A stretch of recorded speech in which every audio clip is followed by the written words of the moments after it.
Hi hello कैसे हो आप सब। So here I am Vasudha again coming in front of you with a new class with a new topic in a same series. So आज जो है हम लोग फोर ब्रेन के बारे में पढ़ रहे हैं। जो लोग रेगुलर मेरी क्लासेस को देख रहे हैं they must know about that कि हम ब्रेन पढ़ रहे हैं और ब्रेन में हम हिंड ब्रेन और मिड ब्रेन पढ़ चुके हैं और आज जो है हमारी फोर ब्रेन की बारी है। ठीक है, तो जो ब्रेन पढ़ रहे हैं ना, तो ब्रेन को कोई इतना सा ना समझें आप लोग कि सिर्फ हमने सिर्फ ये 3 पार्ट पढ़े। नहीं, अभी ब्रेन में बहुत कुछ है। इसकी लोब्स हैं, कॉर्टेक्स है, ठीक है, और अलग अलग और भी बहुत सारी चीज़ें हैं। तो आप जो है देखते जाएं और करते जाएं, और जो भी आपके लाइक क्वेरीज होती हैं please ask on my Telegram group.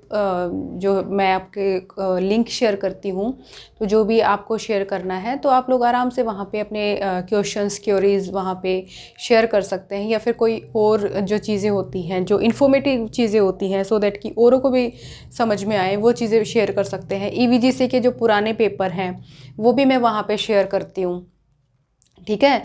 और साइकोलॉजी की जो टेस्ट सीरीज़ हैं, साइकोलॉजी के जो नेट के क्वेश्चंस हैं, I share each and everything on my Telegram group, ठीक है। So please come and join the group. तो आज जो है हम फोर ब्रेन के बारे में पढ़ रहे हैं। फोर ब्रेन बेसिकली बोला जाए तो देखो, इतने दिन से हम कर रहे हैं तो हमें पता है ना कि हिंड ब्रेन मतलब जो पीछे वाला ब्रेन का हिस्सा, मिड ब्रेन ये हो गया। अब फोर ब्रेन, अब यहाँ पे जो भी हम चीज़ें पढ़ेंगे मतलब फोर ब्रेन ये सारा हिस्सा जो है हमारा, ये सारे ये जो ये वाला सारा हिस्सा है, ये सारे ये हमारे ये यहाँ ये सारा हिस्सा जो है हमारा, ये फोर ब्रेन है, ठीक है। तो यहाँ पे हमारा जो जो सिस्टम होता है ये सारा हम इसमें पढ़ने जा रहे हैं। अब तुम लोगों को बेसिक जो है, जो हम साइकोलॉजी वाले बच्चे होते हैं, हम लोगों को बहुत ज़्यादा डीप में चीज़ों को नहीं पढ़ना है। हम लोगों को सिर्फ पार्ट के नाम पता होना चाहिए और उस पार्ट में कौन कौन से फंक्शन क्या है हर एक पार्ट की। तो हमें सिर्फ फंक्शंस पे ध्यान जाना है। तो तुम लोग बहुत ज़्यादा कन्फ्यूज़न मत क्रिएट किया करो, आराम से रिलैक्स होके, ठीक है। यू हैव टाइम, आराम से पढ़ो, कोई जल्दबाजी नहीं करनी अपने आप के साथ, ठीक है। जितना जल्दबाजी करोगे अब उतना ही तुम लोग परेशान होगे। Just relaxed, each and everything will happen on time. Just relax and do have patience है ना। जितने पेशेंस रखोगे, जितने आराम से चलोगे, देखना चीज़ों को उतने शार्प माइंडेड हो जाओगे, उतने ही अच्छे से चीज़ों को, सिचुएशंस को हैंडल कर पाओगे, है ना। सो चलो अभी हम करते हैं फोर ब्रेन। तो ये हमारा ब्रेन का स्ट्रक्चर हो गया। यहाँ पे ये क्या था, स्पाइनल कोड था। इजीली अब तो चीज़ें ऐसे ही टिप्स पे होने लगी ना टिप्स पे होने लगी ना। ये स्पाइनल कोड हो गया ना, यहाँ पे क्या था, मेडुला था ना, यहाँ पे ये सारी चीज़ें, ये फोर ब्रेन आ गया हमारा, ये सारा पार्ट आ गया फोर ब्रेन। अब देखो फोर ब्रेन में आ गया सबसे पहले लिम्बिक सिस्टम। अब लिम्बिक सिस्टम क्या होता है, ब्रेन का एक पार्ट होता है जो फोर ब्रेन में आता है, ठीक है। ये कहाँ पाया जाता है, ये found at upper part and brain stem और अपर पार्ट में पाया जाता है ब्रेन के, ठीक है। और इसका जो मेन होता है, जो फंक्शन होता है, वो किस में होता है, मेमोरी में, लर्निंग में, मोटिवेशन में, ठीक है। लिम्बिक सिस्टम का जो मेन रोल होता है, फंक्शन होता है, वो किस में होता है, मेमोरी में, लर्निंग में और मोटिवेशन में, ठीक है। जो हम चीज़ों को याद करते हैं, जो चीज़ों को मेमोराइज करते हैं, उसमें हमारा लिम्बिक सिस्टम का रोल होता है। तुम लोगों को सिर्फ इतना ही फंक्शंस को याद करने की ज़रूरत है, बहुत ज़्यादा डीप में कि लिम्बिक सिस्टम क्या है क्या नहीं है, बस बहुत ज़्यादा तुमको बल्कि ये भी नहीं पता करने की ज़रूरत कि कहाँ सिचुएटेड होता है। ये इसलिए हम लोग पता करते हैं थोड़ा सा, सो दैट कि हमें चीज़ों को लर्न करने में ईज रहे कि कौन सी चीज़ कहाँ सिचुएटेड है। अदरवाइज तुमको बहुत ज़्यादा कुछ नहीं, बस फंक्शंस को का तुमको पता होना चाहिए, ठीक है। तो जो लिम्बिक सिस्टम होता है, तो लिम्बिक सिस्टम का जो बेसिक जो रोल होता है, ये हमारा इमोशन में, मोटिवेशन में, मेमोरी में और लर्निंग में होता है, ठीक है। अब मेमोरी भी देखो, मेमोरी भी एक टाइप की नहीं होती ना, वर्किंग मेमोरी होती है, शॉर्ट टर्म मेमोरी होती है, लॉन्ग टर्म मेमोरी होती है, एपिसोडिक मेमोरी होती है, और पिक्टोरियल, बहुत सारी मेमोरी होती हैं। तो हर एक मेमोरी का अपना अलग अलग एक प्लेस होता है, और वहीं उसी के अकॉर्डिंगली जो होती है मेमोरी अपनी फिट होती है। तो ठीक है, जब वर्किंग मेमोरी, जब मेमोरी के बारे में पढ़ेंगे, तो जब वर्किंग मेमोरी होती है, वर्किंग मेमोरी वो होती है जैसे अभी मैंने चीज़ को देखा और अभी देखते ही वो जो मेमोरी मेरी बनी कुछ सेकंड के लिए, 2-3 सेकंड के लिए, उसको वर्किंग मेमोरी बोलते हैं। तो ऑब्वियसली वो कहाँ बनेगी, मेरे यहीं बनेगी ना, फ्रंटल लोब में। अब फ्रंटल लोब जब है वो नेक्स्ट क्लास में आएगा, तो यहीं बनेगी ना। तो उसके बाद वो मेमोरी फिर क्या बनती है, शॉर्ट टर्म मेमोरी बन जाती है 20 से 30 सेकंड के लिए, है ना। ये क्वेश्चन आता है एचटेट में कि शॉर्ट टर्म मेमोरी का टाइम स्पैन कितना होता है, 20 से 30 सेकंड, एचटेट में आया था ये क्वेश्चन, है ना। और वर्किंग मेमोरी का टाइम स्पैन का क्या होता है, ये तुम लोगों को पता होना चाहिए। लॉन्ग टर्म मेमोरी का टाइम स्पैन कितना होता है, लॉन्ग टर्म मेमोरी होती है हमेशा हमेशा के लिए होती है, और कहाँ होती है, यहाँ होती है हिप्पोकैम्पस में। ऐसे तुमको चीज़ों को याद करना है, टिप्स पे तुमको पता होनी चाहिए, ठीक है। तो उसके बाद आता है बेसल गैंग्लिया, ठीक है। बेसल गैंग्लिया जो होता है, नाम याद रखो, फंक्शन याद रखो, ये तुमको ऐसे ही याद करने पड़ेंगे। ऐसा नहीं है कि मैडम मैंने नहीं बनाया ये नाम, ये हैं, these are the given names, ठीक है। तो बेसल गैंग्लिया, बेसल गैंग्लिया क्या होता है, सब कॉर्टिकल स्ट्रक्चर होता है, influence motor control learning of motor skills. ये क्या होता है, ये हमारे बेस के ब्रेन के बेस पे होता है, ठीक है। और मतलब ये बेस पे होता है, बेस पे होता है, और मिड ब्रेन ये होता है ना, मिड ब्रेन के टॉप पे होता है, क्योंकि मैंने कहा ना कि फोर ब्रेन और मिड ब्रेन में बहुत सारे जो चीज़ें हैं वो एक साथ जुड़ी हुई हैं, अलग अलग तो नहीं है, जुड़ी हुई हैं। तो इसीलिए वो दोनों का पार्ट होता है। तो एक कुल मिला के जो बेसल गैंग्लिया है ना, वो थोड़ा सा मिड ब्रेन में है और कुछ बेस पे है किसके, फोर ब्रेन के, ठीक है। और इसका जो मेन फंक्शन है, तुम अब फंक्शन पे आओ, उसकी लोकेशन छोड़ दो। फंक्शन क्या है इसका, ये क्या करता है, बॉडी टेम्परेचर को कंट्रोल करने का काम करता है, ठीक है। जो हमारा बेसल गैंग्लिया है, इसका फंक्शन क्या है, बॉडी टेम्परेचर को बैलेंस करने का, कंट्रोल करने का काम करता है, ठीक है, इजी। अब चलते हैं अपना नेक्स्ट पे। अब आता है हमारा थैलेमस, थैलेमस हाइपोथैलेमस। थैलेमस कहाँ होता है, centre of the brain. Thalamus कहाँ होता है, सेंटर ऑफ द ब्रेन होता है, राउंड शेप में होता है, ठीक है। अब इसका जो मेन फंक्शन क्या होता है, relay station of incoming sensory information. जितनी भी सेंसरी इन्फॉर्मेशन होती है, सेंसरी इन्फॉर्मेशन जितनी भी होती हैं, उनका रिले स्टेशन क्या होता है, थैलेमस होता है। ये फंक्शन तुमको याद रखना है। याद रखना है, जितनी भी हमारी सेंसरी इन्फॉर्मेशन होती है, उनका रिले स्टेशन क्या होता है, that is thalamus. Fine. Olfactory, अब यहाँ पे एक चीज़ ये भी होती है कि जो हमारी जो ओल्फैक्ट्री जो वो होती हैं, देखो ये हमारे नाक है। अब ये जैसे मैं आइज़ का बता रही थी, तो आइज़ का फंक्शन क्या होता है, ऐसे तो नहीं कि आँख यहाँ पे है तो सब कुछ आँख का यहीं पे ख़त्म हो गया, नहीं। आँख ये तो यहाँ पे तो हमने, ये हमारे सामने है, इससे तो हम देख रहे हैं, लेकिन यहाँ पे एक ओसिपिटल लोब में सिस्टम है इसका सारा, जहाँ पे विज़न का सारा काम होता है, सारा फंक्शन यहाँ होता है अंदर में, ठीक है। आँख तो एक जरिया है देखने का, लेकिन अंदर सारा सिस्टम होता है। ऐसे जो नोज़ है, ऐसा नहीं है कि नोस्ट्रिल्स हैं और यहीं से सारा सब कुछ होता है, अंदर दो ओल्फैक्टरी बल्ब्स होते हैं, जहाँ वहाँ जाके सेंसेशन होती है, वहाँ पे जाके सारा फंक्शन होता है। वो कहाँ होता है, ओल्फैक्टरी बल्ब वाला थैलेमस में होता है, ठीक है। ओल्फैक्टरी बल्ब्स जो नोज़ के अंदर जो फंक्शनिंग होती है वो थैलेमस में होती है। बस इतना सा याद रखना, ज़्यादा कंफ्यूज नहीं होना। तुम लोगों को इतना इतना भी पढ़ लोगे ना, that will be enough for you people, क्योंकि तुमसे कोई बहुत ज़्यादा ऐसे डीप में नहीं पूछेगा कि ओल्फैक्टरी बल्ब, तुम्हें पता ही है, जो ओल्फैक्टरी जो नोस्ट्रिल्स के अंदर जो बल्ब्स होते हैं, that is olfactory bulb. 2 bulb होते हैं, ठीक है, ऐसे शेप होती है उनकी, राउंड शेप्ड होते हैं, वही होता है। कहाँ होता है, थैलेमस में होता है। बस छोटा छोटा इतना सा याद रखो, बहुत ईजी रहेगा, ठीक है। उसके बाद क्या होता है कि हाँ, इसका जो मेन जो रोल होता है थैलेमस का, मैं बताना भूल गई, ये कॉन्शियसनेस में काम करता है। जो हमारा मेन फंक्शन होता है थैलेमस का, ये किस में होता है, ये कॉन्शियसनेस में काम करता है, ठीक है। उसके बाद हमारा हाइपोथैलेमस है। हाइपोथैलेमस कहाँ होता है, beneath the thalamus. Beneath the thalamus मतलब उसके जस्ट नीचे, थैलेमस के बिल्कुल ही नीचे क्या होता है, हाइपोथैलेमस होता है, ठीक है।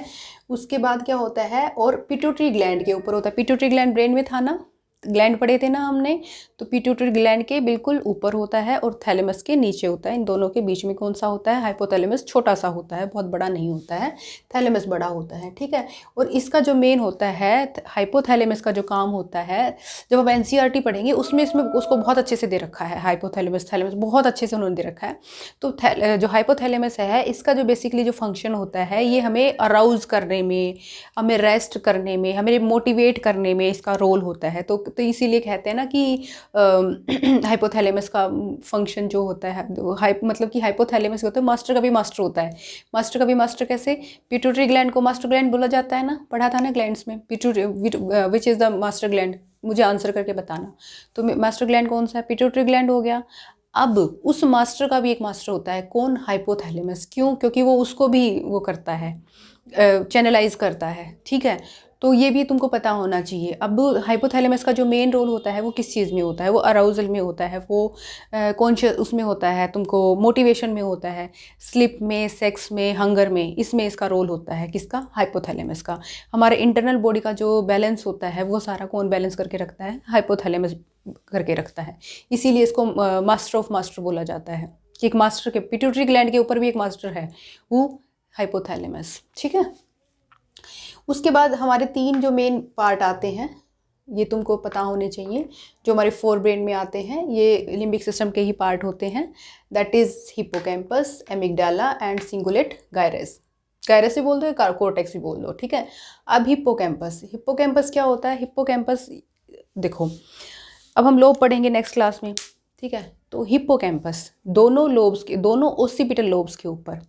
अब लोब्स पढ़ाने से पहले ही अब लोब का जिक्र आ गया तो मैं तुमको बताती हूँ। Frontal lobe, parietal lobe, occipital lobe and कौन सा लोब, जिन्होंने पढ़ा हुआ है, कौन सा लोब आ गया यहाँ पे, टेम्पोरल लोब। अब ये याद तुम लोग करोगे कैसे करना है। अब टेम्पोरल लोब, टेम्पोरल लोब को ऐसे याद रखो, दोनों ही कान के पास टेम्पोरल लोब, 2 टेम्पोरल लोब होते हैं, तो दोनों ही कान के पास टेम्पोरल लोब। तो हिप्पोकैम्पस कहाँ होता है, दोनों ही कान के पास होता है, टेम्पोरल लोब के पास होता है। इसका मेन फंक्शन क्या होता है, लॉन्ग टर्म डिक्लेरेटिव मेमोरीज को जो हमारी स्टोर होती हैं वो हिप्पोकैम्पस में स्टोर होती है।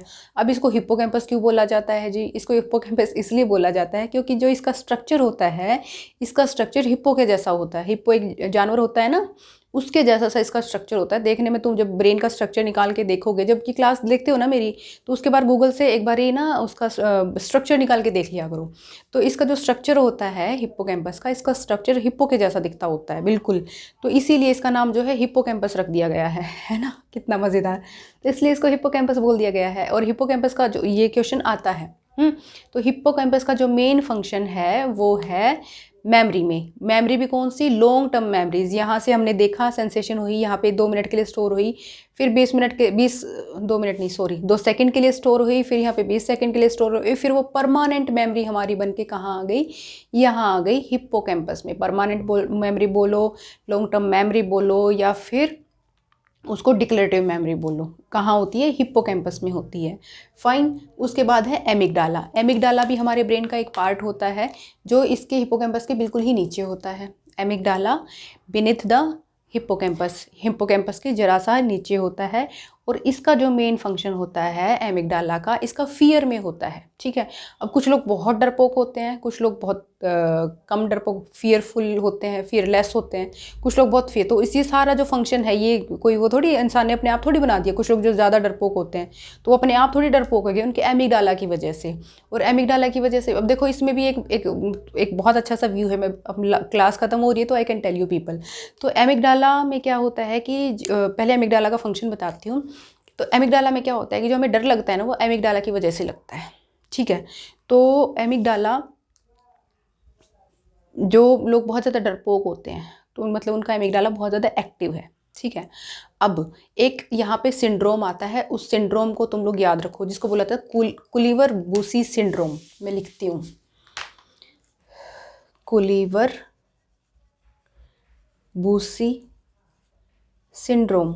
ये याद रखना भाई, ये क्वेश्चन आ जाते हैं, फिर तुम लोग बोलोगे ये क्वेश्चन आ जाते हैं। कुलीवर बूसी सिंड्रोम, ये जो सिंड्रोम था, बिल्लियों के ऊपर एक एक्सपेरिमेंट किया गया था, जिसमें क्या किया गया था कि उनका जो एमिगडाला था वो उसको रिमूव किया गया, ठीक है। जस्ट टू सी के भाई हमें ये देखना था कि एमिगडाला का रोल क्या है। तो जब बिल्लियों का ये एमिगडाला हटा दिया गया तो ये पाया गया कि बिल्लियों को तो डर ही नहीं लग रहा, किसी से डर नहीं लग रहा, उनको डर लगना बंद हो गया, ठीक है। तो इसका मतलब ये है कि जब मतलब कि जब ये एमिगडाला हमारा इफेक्टिव होता है, ये डैमेज हो जाता है या इस पे चोट लग जाती है या फिर इसको रिमूव कर दिया जाता है, तो हमें किसी चीज़ से डर लगना बंद हो जाता है। किसी भी चीज़ से, भूत से, प्रेत से, इससे उससे, किसी से हमें डर लगना बंद हो जाता है, हम बोल्ड हो जाते हैं। बोल्ड का मतलब ये नहीं कि थोड़ा बहुत डर भी ज़रूरी है, लेकिन मतलब जो मतलब कि कुलीवर बूसी सिंड्रोम का मतलब होता है नो फियर ऑफ एनीथिंग और no fear of anyone. किसी से आप नहीं डरते हो, ये सिंड्रोम का नाम होता है, ठीक है, कुलीवर बूसी सिंड्रोम, ठीक है, मतलब किसी से भी नहीं डरना, किसी से भी नहीं, मतलब बोले तो किसी से भी नहीं डरते। ठीक है, ये होता है कुलीवर बुशी सिंड्रोम। और ये कब होता है? जब हम एमिगडाला को हटा देते हैं। अब देखो यहाँ पे एक चीज़ है, देखो यहाँ पे हिपोकैम्पस है और उसके जस्ट नीचे क्या है? एमिगडाला। तो हमें डर क्यों लगता है? डर लगता है हमें अपनी मेमोरीज़ की वजह से, कि हमारे पास्ट में बहुत सारी चीज़ें हमारे साथ ऐसी हो जाती हैं। मतलब अगर मैं तुम लोगों को एग्जांपल दूं, जैसे फोबिया होता है, ठीक है। अब जब हम पढ़ेंगे ना डिसऑर्डर्स, तो डिसऑर्डर्स में भी पढ़ेंगे, जैसे फोबिया होता है, तो फोबिया हमें क्या अपने आप हो जाता है? क्या जन्मजात होता है फोबिया? नहीं। फोबिया या फिर कोई भी साइकोलॉजिकल डिसऑर्डर होते हैं, फियर ऑफ एनीथिंग, जैसे हम डरते हैं किसी भी चीज़ से, भूत से डरते हैं या किसी भी चीज़ से हम डरते हैं, किसी पेरेंट्स से डरते हैं या किसी जानवर से डरते हैं, तो वो अपने आप में, वो हमें जन्मजात नहीं होता है। कोई भी जो डर होता है वो जन्मजात नहीं होता है, वो हमें सिखाया जाता है। ठीक है, थ्रू ट्रेनिंग हमें सिखाया जाता है। कुछ बच्चे होते हैं जो अपनी मम्मी से बहुत डरते हैं, कुछ बच्चे होते हैं जो अपने फादर से बहुत डरते हैं, या कुछ बच्चे होते हैं जो किसी कुत्ते से पर्टिकुलर बहुत डरते हैं, कुछ चूहे से बहुत ज़्यादा डरते होते हैं, कुछ किसी पर्टिकुलर जानवर से। जैसे साइकोलॉजी वाले बच्चे हैं, उन्होंने देखा होगा ना कि एक वो फोबिया के ऊपर एग्जाम्पल दिया जाता है, वो खरगोश वाला, है ना। तो मतलब उसमें क्या होता है कि बचपन से ही उनको ऐसा माहौल दिया जाता है, जैसे कि उनको मतलब पर्टिकुलर उससे क्यों डरने लग जाते हैं, क्योंकि ऐसी हैपनिंग उनके साथ बचपन से होती जा रही हैं, होती जा रही हैं, होती जा रही हैं, कि अब वो जब वो बड़े होते हैं तो उनके मन में एक फ़ियर क्रिएट हो जाता है। अब उनको भी नहीं पता कि उनको फ़ियर इतना क्रिएट क्यों हो गया, उनको नहीं पता, लेकिन फ़ियर है। अगर फ़ियर है तो इसका मतलब उनके साथ बचपन में कहीं ना कहीं बहुत लंबे टाइम तक कुछ ऐसी हैपनिंग्स हुई हैं जिसकी वजह से उनके मन में आज जो फ़ियर है वो इतना हाई लेवल ले चुका है कि वो फोबिया का नाम हो गया, कि उनकी हिम्मत ही नहीं है कि उसके साथ जाके वो फाइट कर सके। ठीक है, तो एमिगडाला एक्टिव हो गया किसकी वजह से? हिप्पोकैम्पस की वजह से, लॉन्ग टर्म मेमोरी की वजह से। ऐसे चीज़ों को याद रखना है, इजीली तुमको एकदम आसानी से याद हो जाएंगी। ये भी पता चल जाएगा कि किसकी वजह से हिप्पोकैम्पस की, हिप्पोकैम्पस क्या, जहाँ पे लॉन्ग टर्म मेमोरीज होती हैं, और लॉन्ग टर्म मेमोरी की वजह से क्या हो गया? फियर क्रिएट हो गया। फियर कहाँ हो गया? एमिगडाला में हो गया। That's easy.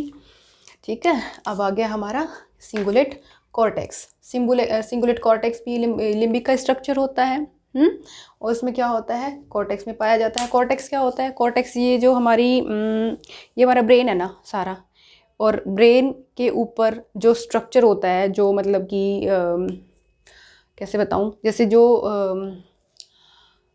अखरोट होता है ना, अखरोट के जैसा जो स्ट्रक्चर होता है, कहीं से उठा हुआ कहीं से अंदर, अखरोट के जैसे स्ट्रक्चर होता है ना हमारे ब्रेन का, तो जो वो ऊपर वाला जो अखरोट के वाला जो स्ट्रक्चर होता है ना, उसी को ही कॉर्टेक्स बोला जाता है। ठीक है, उसको क्या बोलते हैं? उसको कॉर्टेक्स बोलते हैं। तो फाउंड इन कॉर्टेक्स, कॉर्टेक्स में पाया जाता है। Role in emotion and cognition, इसका जो मेन होता है वो इमोशन में और कोग्निशन में रोल होता है। ठीक है, किसका? सिंगुलेट कॉर्टेक्स का। अभी ब्रेन में हम इतना पढ़ चुके हैं, हमारे ब्रेन के 3 पार्ट हैं। अब इसके नेक्स्ट हम लोग ये भी पढ़ेंगे कि लोब्स को क्या कहते हैं, कौन सा क्या पार्ट होता है। अभी इमोशन भी पढ़ेंगे, सारी चीज़ें पढ़ेंगे, धीरे धीरे एक एक चीज़ें आ रही हैं। एंड शुभम का कल कमेंट आया था कि मैम सेल्फ स्टीम के बारे में भी पढ़ाओ। तो सेल्फ स्टीम के बारे में डियर हम लोग बिल्कुल पढ़ेंगे, लेकिन मैं अभी जो सीरीज़ चल रही है मैं इसको ब्रेक नहीं करना चाहती हूँ, otherwise students will be confused and I don't want कि मेरे जो स्टूडेंट्स हैं, जो मेरे फॉलोअर्स हैं, वो कंफ्यूज हो जाएं, उनको कोई दिक्कत हो। तो इसीलिए मैं अभी बायोसाइकोलॉजी, और बायोसाइकोलॉजी के बाद मतलब सीरीज़ में चलेंगे, आराम से पढ़ेंगे। You have time, we do have time, है ना। तो सेल्फ स्टीम के बारे में, सेल्फ कॉन्फिडेंस के बारे में सारी थ्योरीज पढ़ेंगे, और उसको अपनी लाइफ पे अप्लाई भी करेंगे अच्छे से, है ना। So thank you so much everyone, keep watching me. Bye bye.